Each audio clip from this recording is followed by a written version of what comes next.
Hi guys, आप सभी को हमारे यूट्यूब चैनल इंडियन काउबॉयज की तरफ से नमस्कार। आशा करती हूँ आप सब अपने घर पर मंगल ही होंगे। आज हम सुनाने जा रहे हैं सत्यनारायण भगवान की कथा। तो आइए सुनते हैं कथा का प्रथम अध्याय। महामुनि ऋषि व्यास जी ने कहा, बहुत समय पहले नामीशारण्य तीर्थ में सौनकादिक 88,000 ऋषियों ने पुराण वेदता श्री सूत जी से पूछा, हे सूत जी, इस कलयुग में वेद विदा रहित मानवों को ईश्वर भक्ति किस प्रकार मिलेगी तथा उनका उद्धार कैसे होगा। हे मुनि श्रेष्ठ, ऐसा कोई व्रत अथवा तप बताइए जिसके करने से थोड़े ही समय में पुण्य प्राप्त हो तथा मनवांछित फल भी मिले। ऐसी कथा सुनने की हमारी आज बहुत इच्छा है। इस प्रश्नों पर शास्त्रों के ज्ञाता श्री सूत जी ने कहा, हे वैष्णवों पूज्य, आप सभी ने प्राणियों के हित एवं कल्याण की बात पूछी है। अब मैं उस श्रेष्ठ व्रत को आप लोगों से कहूँगा जिसे मुनि श्रेष्ठ नारद जी ने श्री लक्ष्मी नारायण भगवान से पूछा था और लक्ष्मी नारायण भगवान ने मुनि श्रेष्ठ नारद जी को बताया था। आप सभी श्रेष्ठागण यह कथा ध्यान से सुनिए।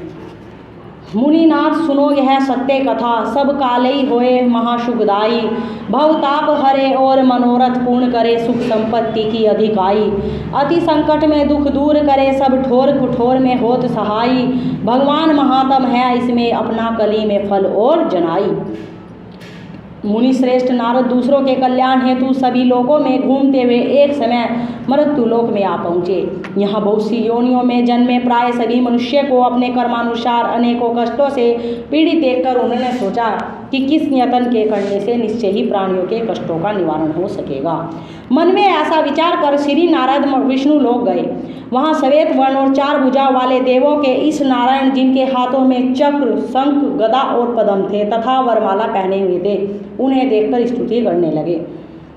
नारद जी ने कहा, हे भगवान, आप अति शक्तिवान हैं, मन तथा वाणी भी आपको नहीं पा सकती। आपका आदि मध्य अंत भी नहीं है। आप निर्गुण स्वरूप सृष्टि के कारण भक्तों के कष्टों को नष्ट करने वाले हो। आपको मेरा शत शत नमन है। नारद जी ने इस प्रकार की प्रार्थना सुनकर भगवान विष्णु बोले, हे योगीराज, आपके मन में क्या है? आप किस कार्य हेतु यहाँ आए हैं? निसंकोच कहे। तब मुनि श्रेष्ठ नारद मुनि ने कहा, मृत्यु लोक में सब मनुष्य जो अनेक योगियों में पैदा हुए हैं, अपने अपने कर्मों द्वारा अनेक प्रकार के कष्टों के कारण दुखी हैं। हे स्वामी, यदि आप मुझ पर दया रखते हो तो बताइए कि उन मनुष्यों के सब कष्ट थोड़े ही प्रयत्न से किस प्रकार दूर हो सकते हैं। श्री विष्णु भगवान ने कहा, हे नारद, मनुष्यों की भलाई हेतु तुमने यह बहुत उत्तम प्रश्न मुझसे किया है। जिस व्रत के करने से मनुष्य मोह से छूट जाता है वह व्रत मैं तुमसे कहता हूँ, सुनो। अति पुण्य दान करने वाला, स्वर्ग तथा मृत्यु लोक दोनों में दुर्लभ एक अति उत्तम व्रत है जो आज मैं तुमसे कहता हूँ। श्री सत्यनारायण भगवान का यह व्रत विधि विधान पूर्वक संपन्न करने पर मनुष्य इस धरती पर सभी प्रकार के सुख भोग कर मरणोपरांत मोक्ष को प्राप्त करता है। भगवान के ऐसे वचन सुनकर नारद बोले, हे भगवान, उस व्रत का विधान क्या है, फल क्या है, इससे पहले किसने यह व्रत किया है और किस दिन इस व्रत को करना चाहिए, कृपया कर मुझे विस्तार से बताए। श्री विष्णु भगवान ने कहा, हे नारद, दुख, शोक एवं सभी प्रकार की व्याधि को दूर करने वाला यह व्रत सब स्थानों पर विजय दिलाने वाला है। श्रद्धा और भक्ति के साथ किसी भी दिन कहीं पर भी मनुष्य संध्या के समय श्री लक्ष्मी सत्यनारायण भगवान की ब्राह्मणों और बंधुओं के साथ पूजा करे। भक्ति भाव से केले का फल, नैवेद्य में घी, शहद, शक्कर अथवा गुड़, दूध और गेहूं का आटा सवाया लेवे। गेहूं के अभाव में साठी का चूर्ण भी ले सकते हैं। इन सभी को भक्ति भाव से भगवान श्री सत्यनारायण को अर्पण करे। बंधु बांधवों सहित ब्राह्मणों को भोजन कराए। इसके पश्चात ही स्वयं भोजन करे। रात्रि में श्री सत्यनारायण भगवान के गीत आदि का आयोजन कर श्री सत्यनारायण भगवान का स्मरण करता हुआ समय व्यतीत करे। इस तरह जो मनुष्य व्रत करेंगे उनकी मनोकामनाएं अवश्य ही पूर्ण होगी। विशेष रूप से कलयुग में मृत्यु लोक में यही एक ऐसा उपाय है जिससे अल्प समय और कम धन में महान पुण्य की प्राप्ति हो सकती है। सत्यनारायण व्रत कथा का प्रथम अध्याय संपूर्ण। तो आगे करते हैं द्वितीय अध्याय। महान संत सूत जी ने कहा, हे ऋषियों, जिन्होंने प्राचीन काल में इस व्रत को किया है उनका इतिहास मैं आप सबसे कहता हूँ। आप सब ध्यान से सुने। अति सुंदर काशीपुरी नगरी में एक अति निर्धन ब्राह्मण वास करता था। वह भूख और प्यास से बेचैन होकर हर समय दुखी रहता था। ब्राह्मणों से प्रेम करने वाला श्री विष्णु भगवान ने उसको दुखी देखकर एक दिन बूढ़े ब्राह्मण का वेश धारण कर निर्धन ब्राह्मण के पास जाकर बड़े आदर से पूछा, हे ब्राह्मण, तुम हर समय ही दुखी होकर पृथ्वी पर क्यों घूमते हो? हे श्रेष्ठ ब्राह्मण, अपनी व्यथा मुझसे कहो, मैं सुनना चाहता हूँ। कष्टों से घिरे उस ब्राह्मण ने कहा, मैं निर्धन ब्राह्मण हूँ, भिक्षा के लिए पृथ्वी पर मारा मारा फिरता हूँ। हे भगवान, यदि आप इससे मुक्ति पाने का कोई उपाय जानते हो तो कृपया कर मुझे बताइए। वर्ध ब्राह्मण का रूप धारण किए हुए श्री विष्णु भगवान तब बोले, है ब्राह्मण, श्री सत्यनारायण भगवान मनवांछित फल देने वाले हैं, इसलिए तुम उनका विधि पूर्वक पूजन करो, जिसके करने से मनुष्य सब दुखों से मुक्त हो जाता है। दरिद्र ब्राह्मण को व्रत का संपूर्ण विधान बतलाकर बूढ़े ब्राह्मण का रूप धरे श्री सत्यनारायण भगवान अंतर्धान हो गए। वर्ध ब्राह्मण ने जिस व्रत को बतलाया है मैं उसको अवश्य विधि विधान सहित करूंगा। ऐसे निश्चय कर वह दरिद्र ब्राह्मण घर चला आया, परंतु उस रात उस ब्राह्मण को नींद नहीं आई। अगले दिन वह जल्दी उठा और श्री सत्यनारायण भगवान का व्रत करने का निश्चय कर भिक्षा मांगने के लिए चल दिया। उस दिन उसको भिक्षा में अधिक धन मिला, जिससे उसने पूजा का सारा सामान खरीदा और घर आकर अपने बंधु बांधवों के साथ विधि पूर्वक भगवान श्री सत्यनारायण का व्रत किया। इसके करने से वह गरीब ब्राह्मण सब कष्टों से छूटकर अति धन्यवान हो गया। इस समय से वह ब्राह्मण हर मास व्रत करने लगा। सत्यनारायण भगवान के व्रत को जो शास्त्र विधि के अनुसार श्रद्धा पूर्वक करेगा वह सब कष्टों से छूटकर मोक्ष प्राप्त करेगा। जो भी मनुष्य श्री सत्यनारायण भगवान का व्रत करेगा वह सब कष्टों से छूट जाएगा। इस तरह नारद जी से श्री सत्यनारायण भगवान का यह व्रत मैंने तुमसे कहा। हे श्रेष्ठ ब्राह्मणों, अब आप और क्या सुनना चाहते हो मुझसे कहो। तब ऋषियों ने कहा, हे मुनीश्वर, संसार में इस विप्र से सुनकर किस किस ने इस व्रत को किया, अब हम यह सुनना चाहते हैं। मुनियों से ऐसा सुनकर श्री सूत जी ने कहा, हे मुनिगण, जिस प्राणी ने इस व्रत को किया है उन सबकी कथा सुनो। एक समय वह धनी ब्राह्मण बंधु बांधवों के साथ शास्त्र विधि के अनुसार अपने घर पर श्री सत्यनारायण भगवान का व्रत कर रहा था। उसी समय एक लकड़ी बेचने वाला बूढ़ा व्यक्ति आ गया। उसने सिर पर रखा लकड़ियों का गट्ठर बाहर रख दिया और ब्राह्मण के मकान में चला गया। प्यास से बेचैन लकड़हारे ने विप्र को व्रत करते देखा। वह प्यास को भूल गया। उसने विप्र का अभिनंदन किया और पूछा, हे ब्राह्मण, आप यह किसका पूजन कर रहे हो? इस व्रत को करने से क्या फल मिलता है, कृपया कर मुझे बताए। तब उस ब्राह्मण ने कहा, सब इच्छाओं को पूर्ण करने वाला श्री सत्यनारायण भगवान का व्रत है। इन्हीं की कृपा से मेरे यहाँ धन एवं ऐश्वर्य का आगमन हुआ है। ब्राह्मण ने इस व्रत के बारे में जानकर वह लकड़हारा अत्यंत प्रसन्न हुआ। भगवान का चरणामृत लेकर भोजन करने के पश्चात वह अपने घर को चला गया।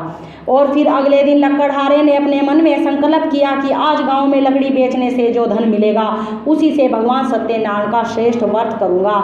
मन में ऐसा विचार कर वह लकड़हारा लकड़ियों का गट्ठर अपने सिर पर रखकर जिस नगर में धनवान लोग रहते थे ऐसे सुंदर नगर में गया। उस दिन उसे उन लकड़ियों का दाम पहले दिनों से चौगुना मिला।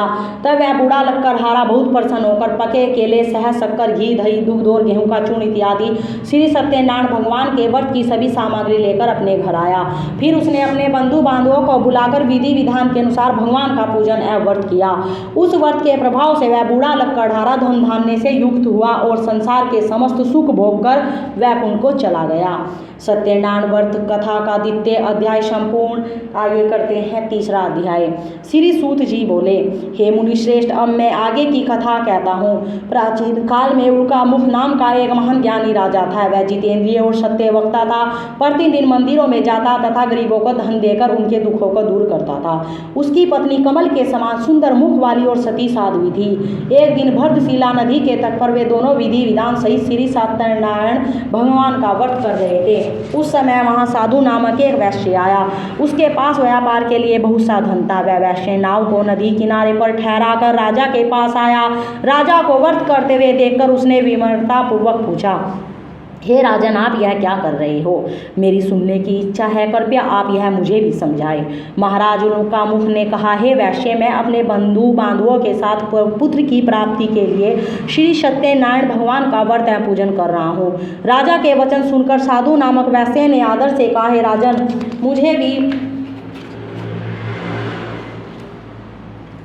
इसका संपूर्ण विधि विधान बताए। मैं भी आपके कहे अनुसार इस व्रत को करूँगा। मेरे भी कोई संतान नहीं है। मुझे विश्वास है इस उत्तम व्रत को करने से अवश्य ही मुझे भी संतान प्राप्ति होगी। राजा के व्रत के सब विधान सुन व्यापार से निवृत्त हो वह वैश्य सुखपूर्वक अपने घर आया। उसने अपनी पत्नी को संतान देने वाले उस व्रत के विषय में सुनाया और प्रण किया कि जब मेरे संतान होगी तब मैं इस व्रत को अवश्य करूँगा। वैश्य ने यह वचन अपनी पत्नी लीलावती से भी कहे। एक दिन उसकी पत्नी लीलावती श्री सत्यनारायण भगवान की कृपा से गर्भवती हो गई। 10वें महीने में उसने एक अति सुंदर कन्या को जन्म दिया। दिनों दिन वह कन्या इस तरह बढ़ने लगी जैसे शुक्ल पक्ष का चंद्रमा बढ़ता है। कन्या का नाम उन्होंने कलावती रखा। एक दिन लीलावती ने मीठे शब्दों में अपने पति को याद दिलाया कि आपने जो भगवान का व्रत करने का संकल्प किया है अब आप उसे पूरा कीजिए। वैश्य ने कहा, हे प्रिय, मैं कलावती के विवाह पर इस व्रत को करूंगा। इस प्रकार अपनी पत्नी को आश्वासन दे वह व्यापार करने विदेश चला गया। कलावती पितृगृह में वृद्धि को प्राप्त हो गई। लौटने पर साधु ने जब नगर में सखियों के साथ अपनी वयस्क होती पुत्री को खेलते देखा तो उसे उसके विवाह की चिंता हुई। तब उसने एक दूत को बुलाकर कहा कि उसकी पुत्री के लिए कोई सुयोग्य वर देख कर लाए। दूत साधु नामक उस वैश्य की आज्ञा पाकर कंचन नगर पहुंचा और देखभाल कर वैश्य की कन्या के लिए एक सुयोग्य वणिक पुत्र ले आया। उस सुयोग्य लड़के के साथ साधु नामक वैश्य ने अपने बंधु बांधवों सहित प्रसन्नचित होकर अपनी पुत्री का विवाह कर दिया। दुर्भाग्य से वह विवाह के समय भी सत्यनारायण भगवान का व्रत करना भूल गया और गुरु भगवान नाराज हो गए। उन्होंने वैश्य को श्राप दिया कि तुम्हें दारुण दुख प्राप्त होगा और फिर अपने कार्य में कुशल वैश्य अपने दामाद सहित नावों का बेड़ा लेकर व्यापार करने के लिए सागर के समीप स्थित रतनसारपुर नगर में गया। रतनसारपुर पर चंद्रकेतु नामक राजा राज्य करता था।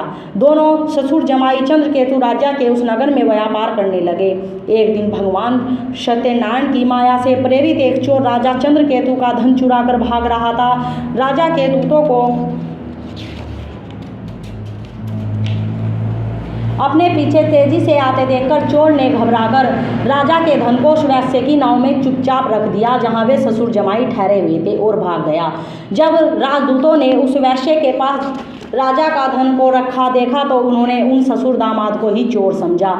वे उन ससुर दामाद दोनों को बांध कर ले गए और राजा के समीप जाकर बोले, आपका धन चुराने वाला ये दो चोर हम पकड़ कर लाए हैं, देखकर आज्ञा दें। तब राजा ने बिना उस वैश्य की बात सुने उन्हें कारागार में डालने की आज्ञा दे दी। इस प्रकार राजा की आज्ञा से उनको कारावास में डाल दिया गया तथा उनका सारा धन भी छीन लिया गया। सत्यनारायण भगवान के श्राप के कारण वैश्य की पत्नी लीलावती व पुत्र कलावती भी घर पर बहुत दुखी हुई। उनका सारा धन चोर चुरा कर ले गए। मानसिक व शारीरिक पीड़ा तथा भूख प्यास से अति दुखी हो भोजन की आस में कलावती एक ब्राह्मण के घर गई। उसने ब्राह्मण को और श्री सत्यनारायण भगवान का व्रत विधि पूर्वक करते देखा। उसने कथा सुनी तो श्रद्धापूर्वक प्रसाद ग्रहण कर रात को घर आई। माता ने कलावती से पूछा, हे पुत्री, अब तक तू कहाँ थी? मैं तेरे लिए बहुत चिंतित थी। माता के शब्द सुन कलावती बोली, हे माता, मैंने एक ब्राह्मण के घर पर श्री सत्यनारायण भगवान का व्रत होते देखा है और मेरी भी उस व्रत को करने की इच्छा है। माता ने कन्या के वचन सुनकर सत्यनारायण भगवान के पूजन की तैयारी की। उसने बंधुओं सहित श्री सत्यनारायण भगवान का पूजन व व्रत किया और वर मांगा कि मेरे पति और दामाद शीघ्र ही लौट आए। साथ ही विनती की कि प्रभु, अगर हमसे कोई भूल हुई हो तो हम सबका अपराध क्षमा करो। श्री सत्यनारायण भगवान इस व्रत से प्रसन्न हो गए। उन्होंने राजा चंद्रकेतु को सपन में दर्शन देकर कहा, हे राजन, जिन दो वैश्यों को तुमने बंदी रखा है वे निर्दोष है, उन्हें प्रातः ही छोड़ दो। उनका सब धन जो तुमने अधिग्रहित किया है लौटा दो, अन्यथा मैं तुम्हारे राज्य, धन, पुत्र आदि सब नष्ट कर दूंगा। राजा से ऐसे वचन कहकर भगवान अंतर्धान हो गए। और फिर प्रातःकाल राजा चंद्रकेतु ने दरबार में सबको अपना शोभन सुनाया और सैनिकों को आज्ञा की थी कि दोनों वैश्यों को कैसे मुक्त कर दरबार में ले आए। दोनों ने आते ही राजा को प्रणाम किया। राजा ने कोमल वचनों में कहा, हे महामनो, तुम्हें अज्ञानतावश ऐसा कठिन दुख प्राप्त हुआ है, अब तुम्हें कोई भय नहीं है, तुम मुक्त हो। ऐसा कहकर राजा ने उनको नए नए वस्त्राभूषण पहनाए तथा जितना भी धन लिया था उससे दोगुना लौटाकर आदर से विदा किया। दोनों वैश्य अपने घर को चल दिए। श्री सत्यनारायण व्रत कथा का 3य अध्याय संपूर्ण। 4था अध्याय आरंभ करते हैं। सूत जी ने आगे कहा। वैश्य ने यात्रा आरंभ की और अपने नगर की ओर चला। उनको थोड़ी दूर आगे बढ़ने पर दंडी वेशधारी श्री सत्यनारायण भगवान ने उसकी परीक्षा लेने हेतु उससे पूछा, हे वैश्य, तो तेरी नाव में क्या है? अभिमानी वणी हंसता हुआ बोला, हे दंडी, आप ऐसा क्यों पूछते हैं? क्या धन लेने की इच्छा है? मेरी नाव में तो बेल और पत्ते भरे हैं। वैश्य के ऐसे वचन सुनकर दंडी वेशधारी श्री सत्यनारायण भगवान बोले, तुम्हारा वचन सत्य हो। ऐसा कहकर वे वहां से चले गए और कुछ दूर जाकर समुद्र के तट पर बैठ गए। दंडी महाराज के जाने के पश्चात वैश्य ने नित्य क्रिया से निवृत्त होने के बाद नाव को ऊंची उठी देखकर अचंबा किया तथा नाव में बेल पत्ते आदि देखकर मूर्छित हो जमीन पर गिर पड़ा।